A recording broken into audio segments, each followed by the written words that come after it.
Et c'est quelque chose qu'on va retrouver, et je te donne la parole Bernard après, mais qu'on va retrouver en fait dans toutes les situations qui se projettent vers le futur. Quelqu'un par exemple, il y a beaucoup de situations où les gens qui ont peur de parler en public ou de se retrouver dans une situation, faire un entretien d'embauche, ce genre de choses.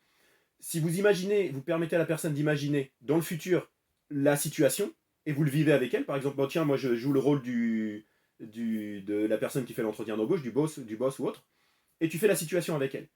Le jour où la personne se retrouve dans cette situation-là, ça va être beaucoup plus facile parce qu'elle l'aura déjà vécu.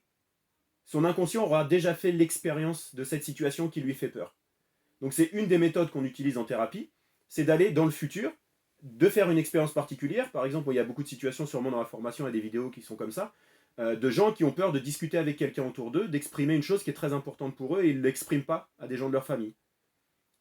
Et ben c'est un exercice qu'on fait avec eux, c'est ok, imagine que je suis ta mère et que tu m'exprimes là ce que tu as besoin d'exprimer. Le fait de l'avoir fait, leur inconscient est beaucoup moins perturbé. Si jamais ils veulent le faire ou si jamais ils se retrouvent dans cette situation, l'inconscient est beaucoup moins perturbé parce qu'ils l'ont déjà vécu.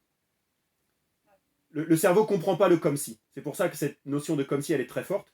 C'est parce que l'inconscient, pour lui, il n'y a pas de différence. J'ai fait l'expérience, point. C'est pas comme si je faisais l'expérience, j'ai fait l'expérience.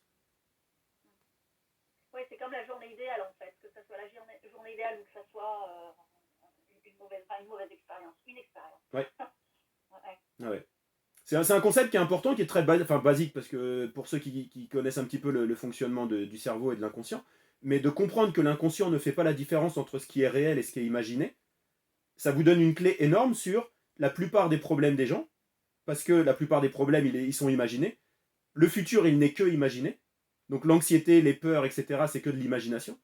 Mais pour le cerveau, ça crée de la peur, ça crée de l'anxiété, ça crée du stress. Mais c'est que imaginaire. Mais l'inconscient ne fait pas la différence. Et de la même manière, si on part sur quelque chose de positif, même chose. Si j'ai lâché de manière inconsciente ou imaginaire ma peur, bah, j'ai plus peur. Si j'ai expérimenté l'anxiété ou la situation qui me crée du stress ou autre, j'ai plus ce stress ou plus autant. Parce que c'était une perception, parce que c'était imaginaire dans mon inconscient.